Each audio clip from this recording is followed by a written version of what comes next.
Hi everyone, my name is Tich Mujuru from Imbizo farm. We farm outside Bulawayo, 20 kilometers out of Bulawayo. We farm with chickens, pigs, goats and cattle. On our chicken program, we need power 24/7. And of late, we had been having problems with continuous power cuts, continuous outages. We started running on a generator, but Solar Energy Project came up with a solar solution. So we have installed a 50 kilowatt solar system here with all our panels on top of the chicken houses.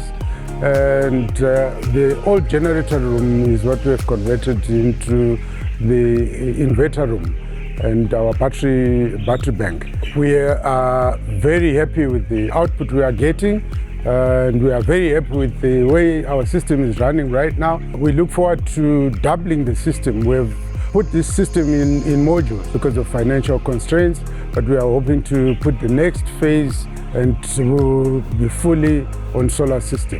It has worked very well for us. Our worries of power outages have really been reduced.